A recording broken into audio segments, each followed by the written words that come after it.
belajar, ada koreksi, ada perbaikan, nanti bisa disampaikan. Bismillahirrahmanirrahim. Assalamualaikum warahmatullahi wabarakatuh. Alhamdulillahirrabbilalamin. Assalatu wassalamu asyrafil anbiya'i wal mursalin wa ala alihi washabihi ajmain. Rabbi sholli sadri wa yassir li amri wa hlul min lisani yafqahu qawli. Puji dan syukur kita kepada Allah Subhanahu wa taala yang melimpahkan rahmat serta hidayahnya pada kita semua hingga di pagi hari ini kita dipertemukan dalam acara praktik baik menerapkan budaya positif melalui keyakinan kelas. Salawat salam kita aturkan pada junjungan kita, uswatun hasanah kita, suri teladan kita, Nabi Muhammad SAW yang mengantarkan kita dari minat dulu mati ila nur, dari zaman kegelapan ke zaman terang benderang. Baik Bapak Ibu sekalian, saya mohon izin Bapak Kepala Sekolah untuk menyampaikan sebuah presentasi tentang menerapkan budaya positif melalui keyakinan kelas. Kadangkala kita sebenarnya sudah tahu, sudah menjalankan, tapi kadang-kadang fluktuatif, kadang tinggi, kadang rendah, seperti iman gitu ya, kadang semangat, kadang enggak gitu ya. Dalam menerapkan budaya positif, mungkin saya pengen bertanya, budaya positif itu apa? Ada yang bisa bantu? Budaya positif mengucapkan salam, iya, senyum, sapa, mengerjakan PR tepat waktu, tanggung jawab, itu kan budaya positif. Ya, kadang-kala anak-anak kita terlena, terlupa. Nah, bagaimana cara menerapkannya? Ya, ini sama-sama belajar Bapak Ibu ya.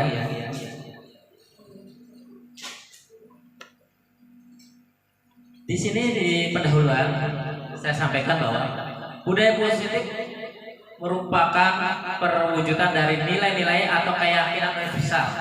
Keyakinan universal itu seperti apa? Keyakinan yang tidak dianggap sendiri, secara menyeluruh semuanya sama.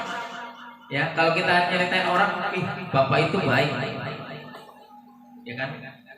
Itu semua orang bilang baik. Tapi kalau makanan kan, ini makanannya enak, tapi menurut orang satu orang doang. Kalau universal itu semua orang mengakui. Ya. Baik, cerdas, disiplin, bertanggung jawab. Itu nilai-nilai yang keyakinan universal. Orang punya semuanya. Ya.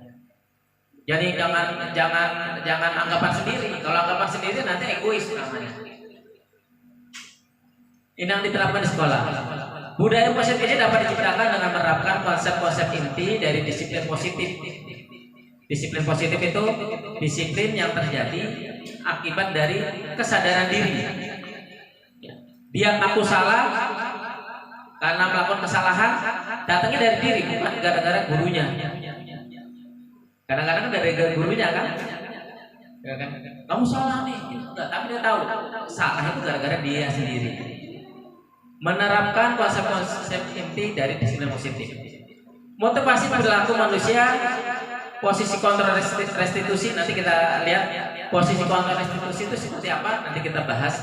Keyakinan kelas, sekolah, segitiga restitusi, dan yang dihubungkan dengan filosofi pendidikan nasional, nilai dan peran guru serta visi guru. Peran sebagai guru yang baik harus dapat mewujudkan budaya positif di sekolahnya dengan menerapkan disiplin positif, memahami motivasi perilaku manusia, baik itu hukuman, penghargaan, posisi kontrol sebagai guru, pembuat keyakinan, menerapkan segitiga restitusi, dan menyelesaikan masalah. Bagaimana sih Pak seperti ini? Memahami motivasi perilaku manusia. Kadangkala ada murid ya yang motivasinya itu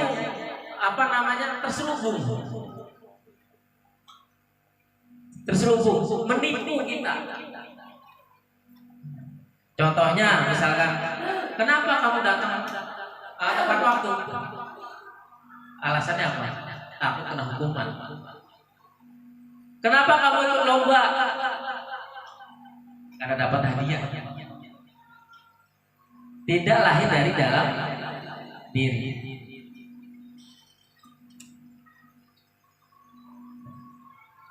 Ini disiplin positif. Yang pertama adalah menerapkan mengajarkan disiplin anak dengan menumbuhkan rasa tanggung jawab dan juga kesadaran diri tentang nilai-nilai kebajikan yang universal. Kita mendidik bukan dengan nilai yang kita mau, tapi nilai yang diakui semua.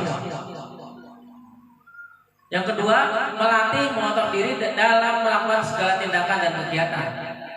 Segala kegiatan dan tindakan, maaf, kayak saya misalkan, ya emosional misalkan kalau ini ngomongin anak. Nah, kalau kita sudah paham disiplin positif, apa yang akan dihasilkan? Kita akan mengontrol diri juga. Anak itu diomelin, dimarahin, itu nggak akan timbul rasa disiplinnya, kesadaran dirinya nggak timbul. Yang ketiga, membangun kesadaran berdasarkan motivasi internal, bukan karena penghargaan atau hukuman.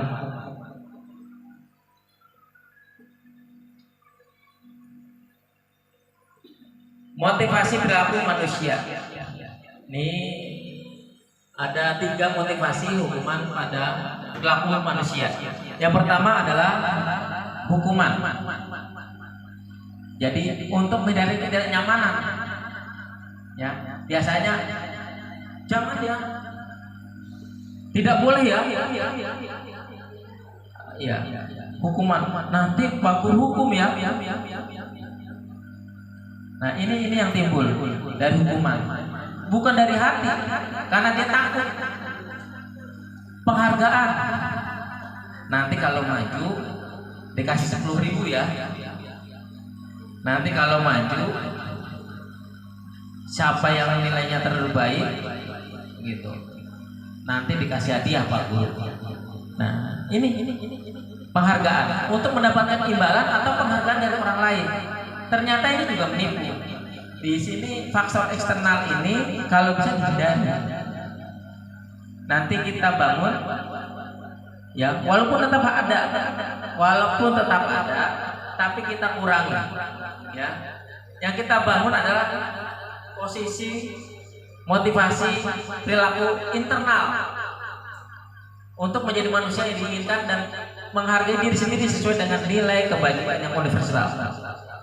Dia tahu apa yang dilakukan ini adalah untuk memperbaiki diri, bukan memperbaiki orang lain.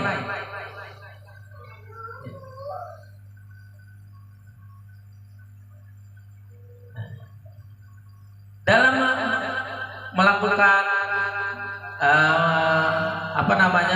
disiplin positif, kita harus mengetahui posisi kontrol dari seorang guru. Nih, posisi kontrol mungkin kita sering melakukannya. Penghukum, adakah yang pernah jadi penghukum? Nah, contohnya apa Bu? Udah hukum. Bu Meli pernah? Buang sampah sembarangan, hukum. Ya. Ada yang sudah menjadi kesepakatan belum? Kadang-kadang enggak ya. Kesepakatan sendiri. Kadang-kadang kesepakatan sendiri kan dari kesepakatan kelas ada. Ya. Ada lagi pembuat merasa bersalah. Ada yang merasa ini pernah melakukan ini. Contohnya bagaimana?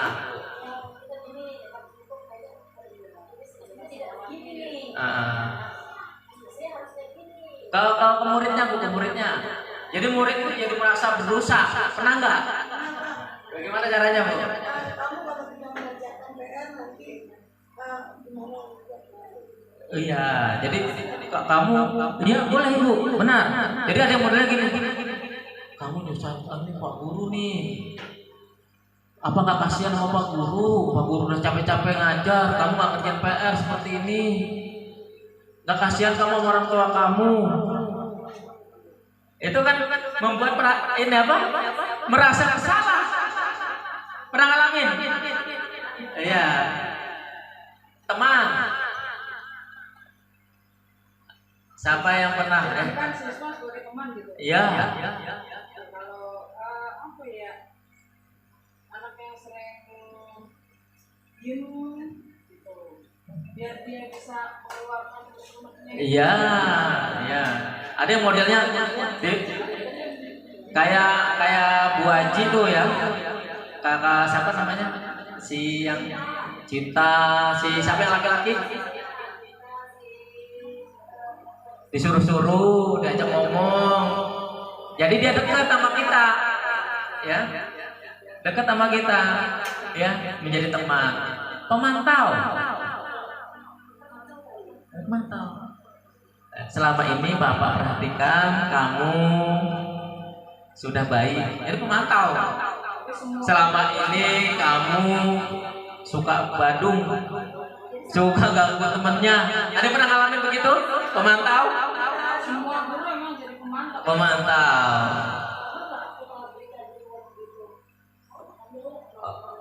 Bisa, boleh juga. Bagus ya.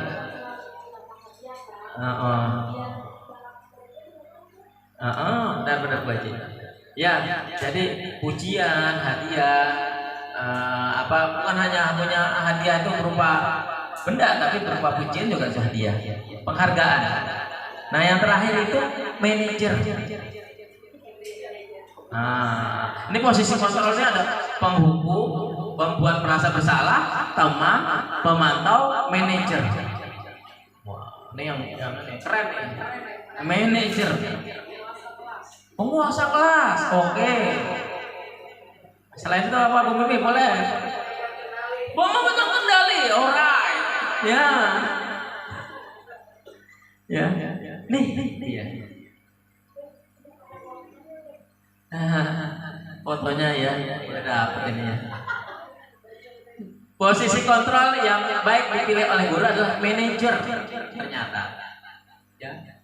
Manajer itu, dalam posisi manajer, guru dapat menstabilkan identitas peserta didik, kemudian membangun kesadaran diri tentang apa yang dilakukan sehingga dapat menemukan solusi untuk memperbaiki dan bertanggung jawab atas apa yang dilakukan sesuai dengan keyakinannya menurut kebajikan, nilai-nilai kebajikan universal dengan menggunakan segitiga restitusi sebagai cara penyelesaiannya. Seperti apa sih? Seperti apa? Ya. Jadi kalau ada anak yang bersalah, di ini dulu, di identitasnya itu dirahasiakan boleh, distabilkan. Ya. Nah, apa yang kamu lakukan? Bukan kita yang menjelaskan, tapi dia yang menjelaskan. Jadi biar tadi posisi teman ada di situ. Bukan hanya teman, tapi posisi teman itu diakomodir. Teman. Apa yang kamu lakukan? Nah, bukan menghakimi, bukan membuat merasa bersalah, tapi menanyakan apa yang kamu lakukan. Dia cerita. Setelah cerita, pancing untuk dia mengungkapkan apa yang dia lakukan. Iya Pak, saya minta maaf. Lalu ada sanksi. Kalau biasanya setiap setiap peraturan ada sanksi kan? Yang menentukan sanksinya itu bukan kita, dia sendiri. Nah, bagaimana? Baik Pak, saya akan berubah sikap saya. Saya akan bangun pagi biar saya tidak terlambat sekolah. Saya tidak akan bermain terlalu malam. Dia yang menimbulkan keyakinan itu. Seperti di negeri dongeng ya, gitu ya. Manajer saja.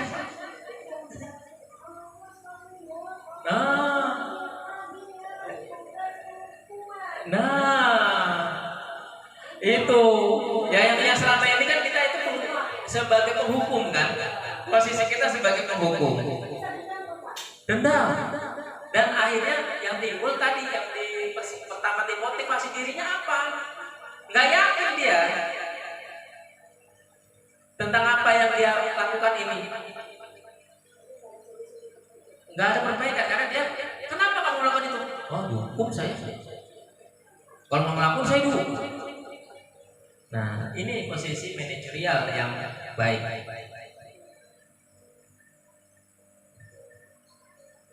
Untuk menimbulkan tadi kan itu membuat keyakinan ya. Membuat dia bagaimana dia yakin tentang apa yang dia lakukan. Kita harus punya kesepakatan. Kesepakatan apa yang kita buat adalah kesepakatan kelas atau keyakinan kelas. Ini keyakinan kelas. Ya, guru berperan dalam membentuk keyakinan sesuai dengan hasil kesepakatan antar guru dan peserta didik. Keyakinan kelas sekolah merupakan pernyataan positif, bukan tidak. Tidak kan negatif ya? Iya. Jangan sampai yang di peraturan kelasnya separisnya ada tulisan jangan makan di kelas. Ada. Siapa yang tidak boleh terlambat? Ada. Ya. Sama Bu, saya juga sama. Jangan sebelah sama sih sama. Cuma saya baru belajar. Jangan berisik sih lah. Jangan bercanda. Biasanya gitu ya.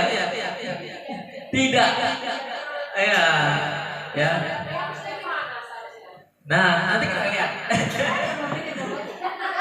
Ya, keyakinan kelas sekolah merupakan pernyataan positif universal yang mudah dipahami dan dimengerti agar dapat dirasakan di lingkungan sekolah.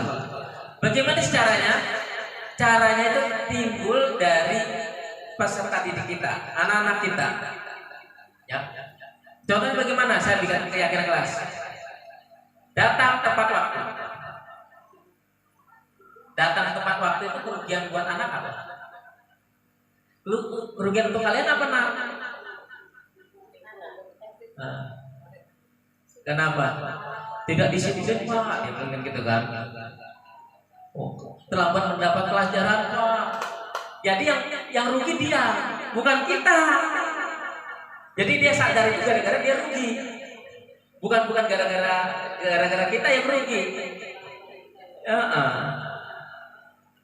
Contoh lagi, memakan makanan yang bersih, sehat, makan mie. Kalau tidak boleh makan mie kecuali hari Senin, gitu kan ada tuh ya. Ya kan ada itu ya kan, ada kan. Sama saya juga sama. Iya kan, ya. Kalau kita bikin peraturan, memakan makanan yang bersih dan sehat. Kalau ini itu nggak sehat ya Naya. Iya Pak Guru. Jadi boleh nggak ya? Jadi mereka yang mengungkapkan terpancing. Ya, itu kreatifnya dia. Jadi dia yakin apa yang diucapkan, apa yang kita buat itu benar. Itu dulu. Makanya itu namanya keyakinan.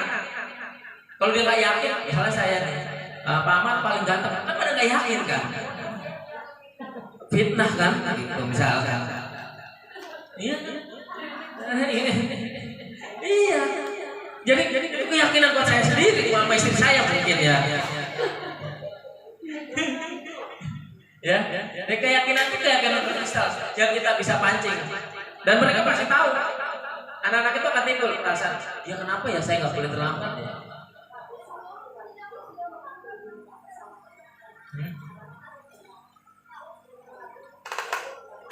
Ya.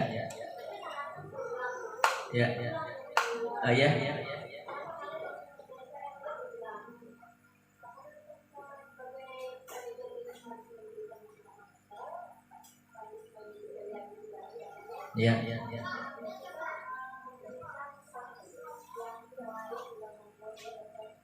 Cerah. Ya.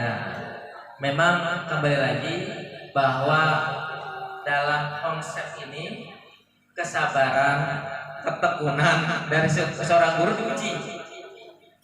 Karena kembali lagi ya mungkin apa namanya kayak orang dagang makanan yang jualan itu awalnya mungkin belinya dikit ya, satu enak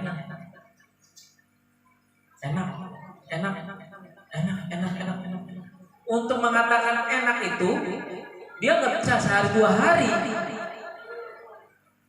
perlu lama karena lidah orang itu kan nggak sama. Membuat keyakinan biar lidahnya sama itu susah, itu orang dagang. Apalagi kita makhluk hidup yang punya faktor X ya, lingkungan ada, daya pikirnya berbeda. Memang perlu kesabaran di situ. Nah, kembali lagi memang tetap ada nanti kesepakatan untuk perbaikan diri dia. Kembali lagi.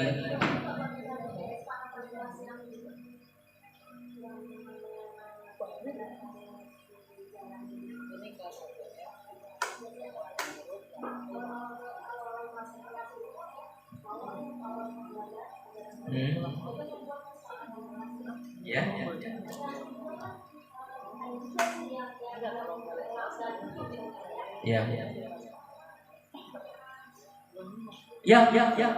Nanti kita coba menyelesaikan masalah dengan segitiga restitusi. Ada solusinya sebenarnya. Cuma belum. Nih ya, tahapan membuat keyakinan kelas. Ya. Pertama sosialisasi tentang keyakinan kelas. Menyiapkan alat dan bahan, alatnya macam-macam ya, stick note, pulpen boleh apa aja lah, terserah. Yang timbul dari anak atau ada guru yang pakai spidol anak-anaknya kita merangkum apa yang diucapkan anak boleh. Membuat keyakinan kelas bersama peserta didik.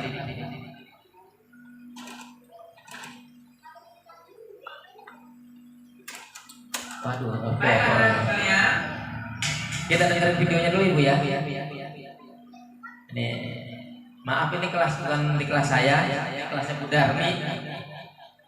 Kemarin saya numpang, terima kasih Bu Darmi. Baik anak-anak sekalian. Ini maaf videonya jering-jeringan ya. Ini video sendiri. Melaksanakan kegiatan ini dengan penuh keikhlasan. Cuma dengan paksaan, makanya harus yakin dulu. Nah kalau nggak tertib kan aturan yang nggak boleh ini, nggak boleh itu gitu ya. Nah kalau kita sekarang karena itu keyakinan kelas, kita harus membangun kesadaran diri untuk berubah agar kita lebih baik. Apa yang keyakinan kelas?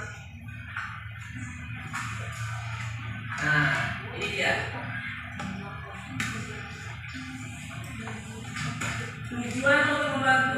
Tujuannya adalah untuk membantu murid untuk mengembangkan disiplin diri karena murid akan belajar memahami keyakinan kelas yang telah dibuat sendiri.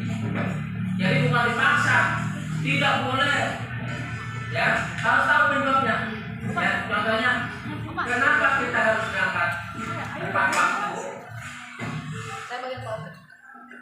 Kenapa nanti berapa? Dengar ya alasan anak-anaknya nih. Ya, terlambat. Selain itu, agar tertib. Lain selain itu, kenapa bapak? Disiplin. Selain itu, ayo lanjut. Agar tidak ketinggalan pelajaran bisa nggak? Bisa. Ya, kalau terlambat ketinggalan pelajaran nggak? Yang rugi siapa? Saya. Ya, gitu. Ya, jadi sadar kenapa kita harus berbuat itu, bukan kita harus tepat waktu udah gitu enggak, tapi buat kita apa sih motivasinya? Kita harus tahu. Dengan kita tahu keuntungannya berarti kita yakin dan akan melaksanakannya itu. Kalau kemarin kan ada yang ketika belajar, ada yang sudah mulai belajar, apa dilakukan? Ya. Apa yang dilakukan? Ya, masih ada yang di kantin.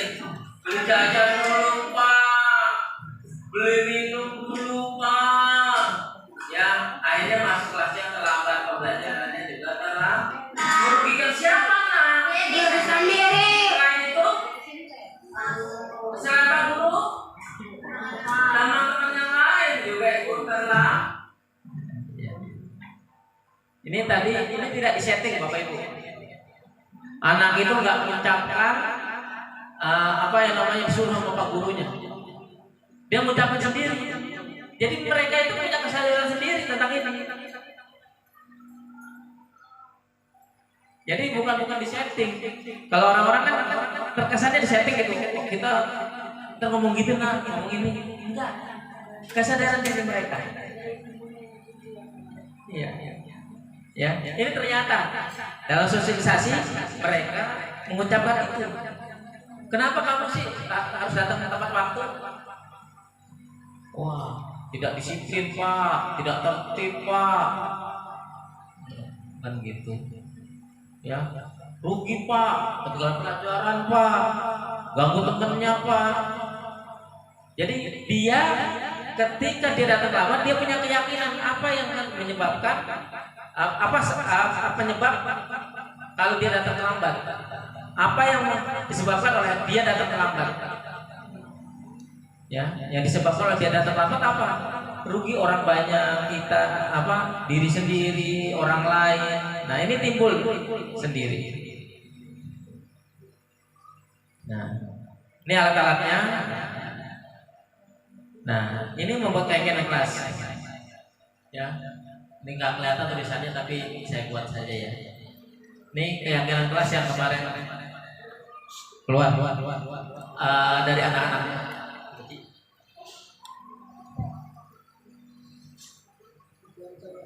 Ya, keyakinan kelas yang timbul dari kegiatan kemarin di kelas saya. Yang pertama, datang tepat waktu. Memakan makanan sehat, piket sesuai jadwal dengan datang lebih awal, mendengar menghargai guru ketika belajar, mengucapkan salam dengan sopan dan santun, mengerjakan tugas dengan tertib dan tepat waktu, memakai pakaian sesuai jadwal. Ini dia buat sendiri dan dia mengetahui kenapa dia harus seperti itu. Bukan gara-gara ini, bukan kita yang nanya.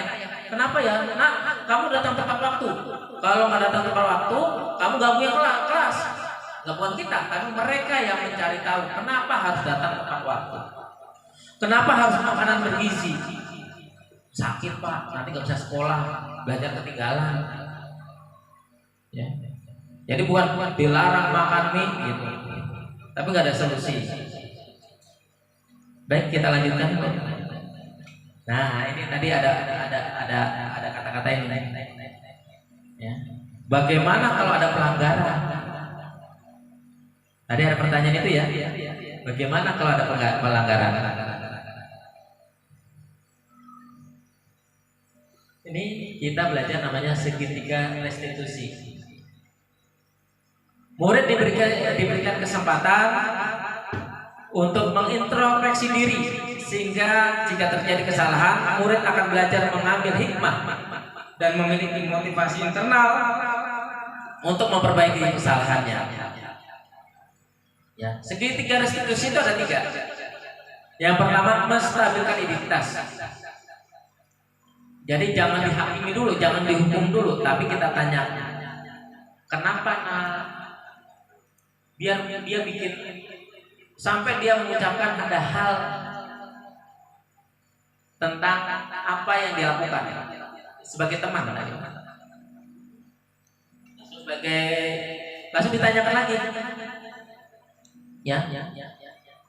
validasi kebutuhan, kesalahannya apa? Lalu apa itu salah atau benar nak? Perbuatan itu salah atau benar? Salah pak. Salah pak. Sampai dia ngaku salah. Kalau belum, berarti kita belum menyampaikan bahwa itu kesalahan itu belum hadir dari keyakinan dia. Karena dia masih bilang belum. Berarti belum yakin di hatinya. Ya. Yang kedua menanyakan keyakinan. Nah, setelah menanyakan keyakinan inilah anak-anak itu mengatur atau mensejajarkan tentang apa yang telah dia buat. Jadi itu sudah keyakinannya salah atau tidak? Salah Pak Guru.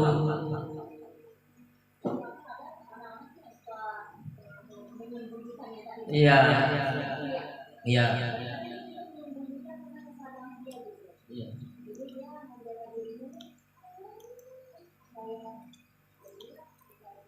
Iya.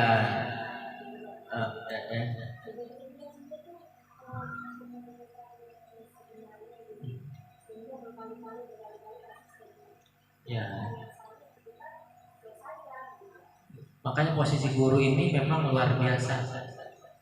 Ya, posisi guru kita itu luar biasa. Sekaligus jadi psikolog.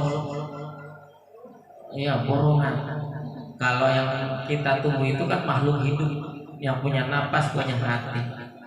Pendekatannya memang luar biasa. Kita bisa menemukan masalah itu aja udah luar biasa. Apalagi untuk menyelesaikannya kan gitu. Menemukannya aja sudah luar biasa.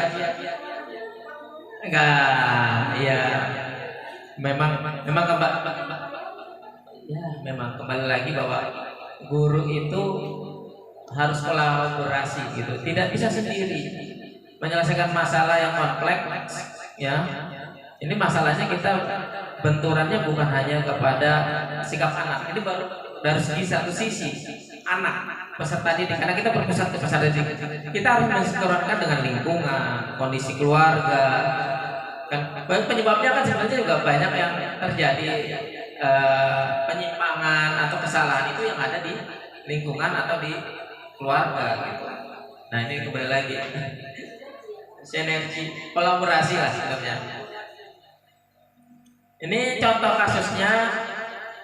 Ini aktornya mungkin orang dekat saya, jadi jangan komplain. Rafif tidak mengerjakan PR dan dipanggil oleh gurunya. Rafif mengucapkan salam kepada Pak Guru. Assalamualaikum. Waalaikumsalam. Jawab Pak Guru. Pak Guru menstabilkan interaksi dengan menanyakan keadaan. Kenapa datang ke sini? Jadi bukan masalahnya. Kenapa kamu tidak mengerjakan PR? Bukan. Ya. Kenapa kamu datang ke sini? Saya bermain hingga malam jadi lupa mengerjakan PR Pak. Gitu kan dia datang. Iya. Balik. Jadi bukan anak apa kita bertahu kesalahan, anak kita kan dihakimi itu namanya. Solusinya sendiri.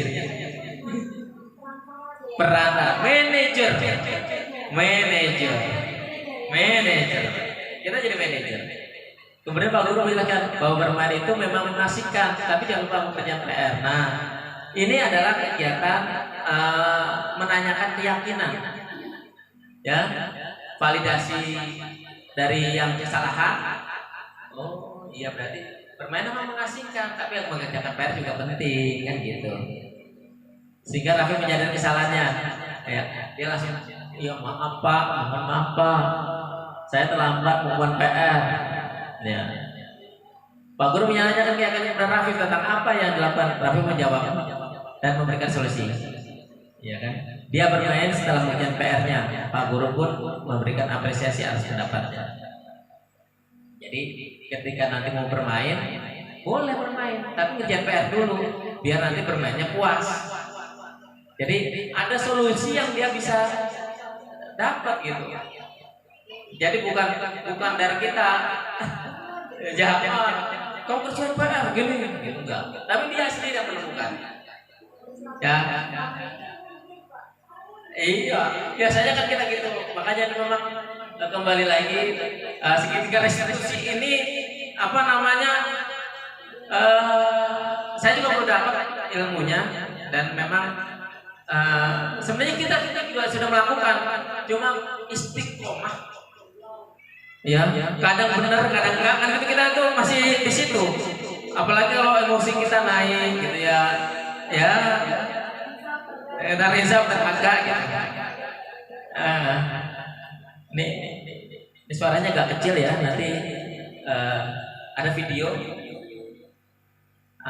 Aktornya bukan aktor dalam ya, tapi aktor luar. Gak apa-apa ya, Bu ya. Ya. Nanti lihat aja deh. Nah, kenal buat. Waalaikumsalam. Sini nak. Bagaimana kabarmu? Baik, Pak. Kenapa kamu datang ke sini nak? Saya kemarin main sampai malam dan lupa mengerjakan PR, Pak. Ya memang main itu menghasilkan nak. Tetapi kewajibanmu mengerjakan PR jangan sampai lupa. Maafkan saya, Pak, telah melanggar keyakinan kelas. Saya tidak mengerjakan PR tersebut.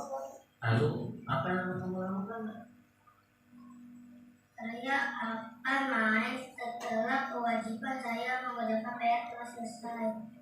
Bagus nak, baik. Kamu mengetahui apa yang harus kamu lakukan. Semoga kedepannya kamu dapat mengumpulkan PR tepat waktu. Terima kasih, Pak. Ya. Nah, ini tadi ya simulasinya lah. Ya simulasinya seperti itu. Ya. Nanti lebih seriusnya lagi kita harusnya ada workshop.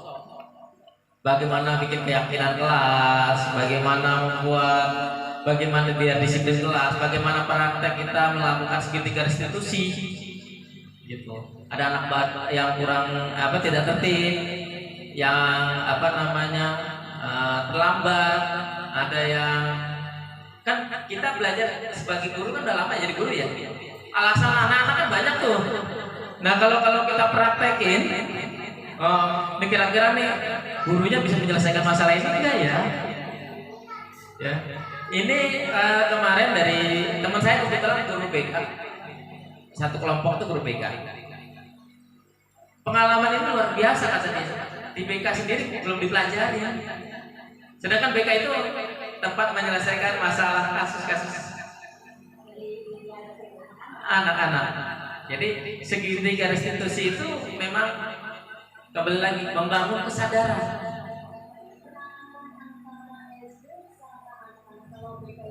SMP, SMA.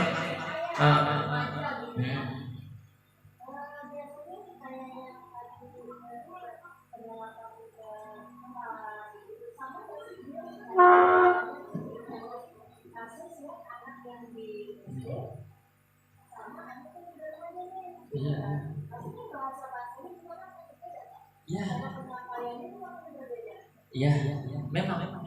Tapi tahapan-tahapannya tetap sama. Memvalidasi anak itu kan, ya nak, kita pancing. Berbeda-beda, ya. Berbeda-beda banyak, ya. Apalagi lebih kompleks. Kadang-kadang lebih tinggi karena dia lebih dewasa, lebih kompleks permasalahannya. Jadi memang kemarin memang apalagi SMK kalau SMA masih bisa SMK-nya SMK ini yang laki-laki ya mesin perkapalan perikanan itu permasalahannya karena kembali lagi bahwa yang kita hadapi ini lawan kita ini ya cukup besar karena sekolahnya kan cuma lingkup kecil. Yang berperan lagi kan yang lebih luas apa? Lingkungan itu kita lawan lingkungan agak berat, ya. Apalagi udah bawa senjata tajam atau apa gitu. Buat apa kamu gitu? Kemarin ceritanya seperti itu. Ya.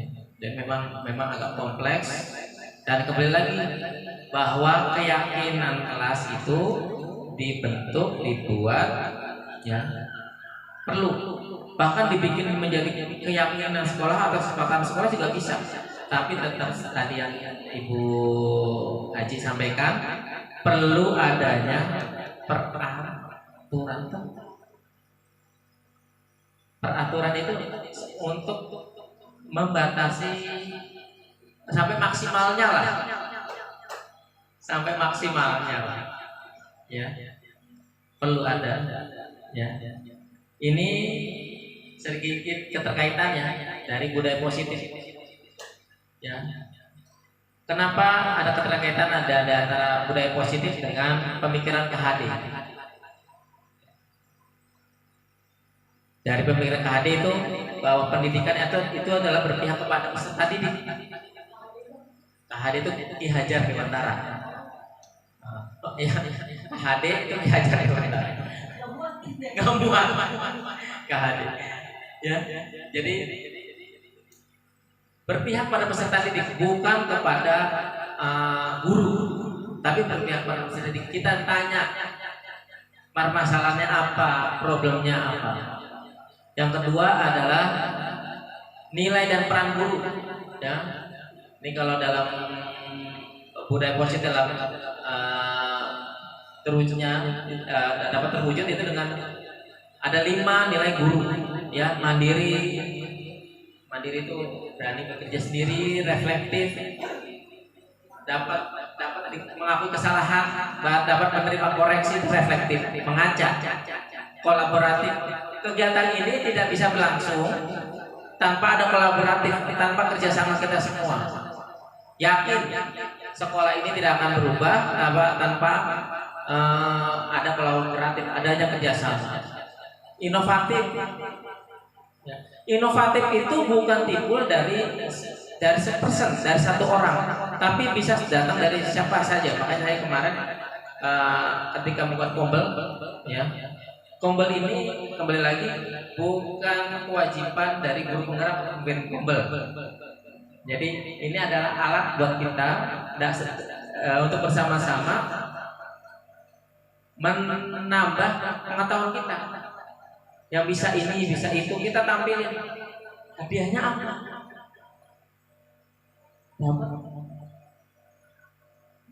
Sertifikatnya sambil menyelam, minum air. Yang sampai kembung aja nanti. Awalnya kembung, ya. Sambil minum air, apapun ilmunya. Miss, bagaimana mendapat sertifikat PMM misalkan. Buros juga sama seperti itu. Bagaimana mendapat sertifikat PMM? Kalau itu dilakukan bareng-bareng, tidak ada. Ini kan semuanya bisa dapat. Rugi nggak? Andai kata ada orang yang ngajarin biar dapat sertifikat PMM, sertifikat PMM-nya dikurangin apa enggak? Enggak. Langsung dia dapat sertifikat sebagai ini enggak? Pembicara. Iya, lebih tinggi kan? Kualitasnya, nilainya lebih tinggi kan? Ada ruginya nggak di situ? Nggak ada. Pak, kalau bikin ininya presentasinya, nanti kita bareng-bareng gitu. Yang ngomong nih, kan yang kita tahu di sini, yang penting ilmu nyampe kan? Ilmu Stanford, ilmunya tuh nyampe. Bukan materi ininya nih, bukan powerpointnya, tapi materi yang kita sampaikan sampai. Ya kan sampai. Udah, kalau udah sampai, kita semua bisa, jadi barang-barang. Terus kegiatannya rutin. Jadi semua di sekolah kita semua bisa, semua mampu. Ya. Lalu visinya, cita-citanya. Ya, kalau kemarin kita bikin cita-cita sekolah, kita juga punya cita-cita sendiri. Mau jadi apa nih anak murid kita? Kelas 1 misalkan, mewujudkan peserta didik yang mampu membaca. Simpel saja, simpel. Visinya cuma kecil gitu, mampu membaca. Tapi kalau pelaksanaannya sulit kan? Sulit. Tapi kan kita punya target. Ya kan? Kalau ibarat memanah itu, kalau targetnya ada itu, ya kalau saya kalau mau cita-cita jadi tentara, gitu, TNI, polisi gitu, manah kenceng, geser sedikit jadi sampan, nggak masalah. Tapi kan ada target terpusatnya. Syukur-syukur dapat nilai 100 jadi polisi atau tentara. Ya kalau nggak kan, kepala satpam, kepala ini, nggak masalah. Tapi targetnya ada. Tapi kalau kita targetnya nggak ada, mewujudkan masalah titik yang tidak ada targetnya, bingung. Syukur bisa baca, syukur bisa nulis, syukur kan itu syukur doang, gitu. Tidak terfokus. Ya, mudah-mudahan buat keberkatan ya, Allah gitu ya. Jadi buat introduksi buat saya sendiri gitu ya. Takutnya bisa ngomong nggak bisa ngelakuin gitu kan bahaya juga gitu. Itu kelemahannya guru kan di situ. Ya. Ya. Ini visi ini perlu. Ya, ini terakhir sebagai penutup. Guru adalah manajer kelas yang menguatkan nilai-nilai positif di kelas. Salah satunya dengan adanya keyakinan kelas yang sebagaimana bersama. Selain itu, guru menerapkan kebiasaan refleksi, juga restitusi pada murid dalam rangka memperbaiki kesalahan dan menjadi orang yang lebih baik ke depannya. Ya, jadi menularkan kebiasaan reflektif. Reflektif itu tidak menganggap dirinya paling benar. Harus bisa menerima pendapat orang lain. Pendapat itu salah, benar kita terima, kita perbaiki. Yang kedua, restitusi tadi. Ya. Namanya menguatkan identitas, membangun keyakinan, memvalidasi kebutuhan, ya, itu bisa dilakukan tanpa berjenjang pun tidak masalah. Kebutuhannya apa? Maunya apa dia? Anak kita tuh maunya apa? Kadang-kadang kita kan maunya kita, bukan maunya anak. Kembali lagi bahwa Ki Hajar Dewantara itu menyadarkan kita bahwa kita mendidik itu bertujuan untuk peserta didik, bukan kita.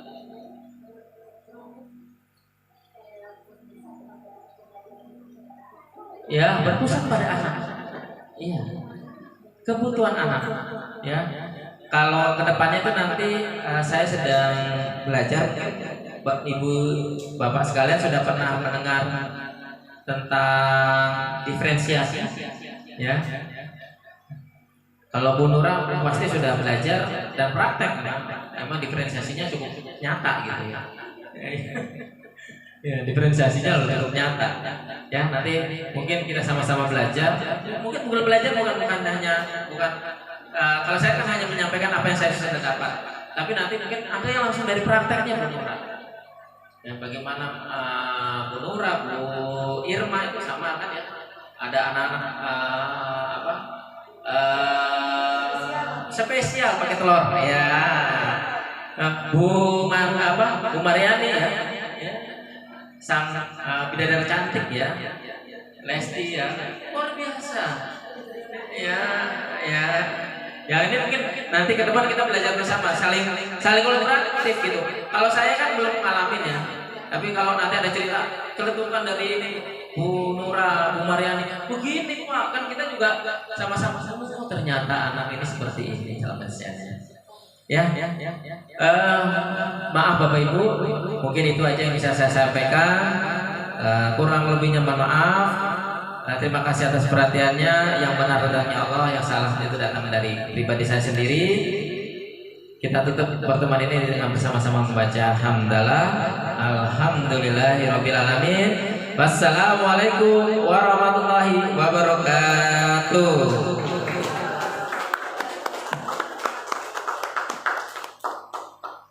Ya,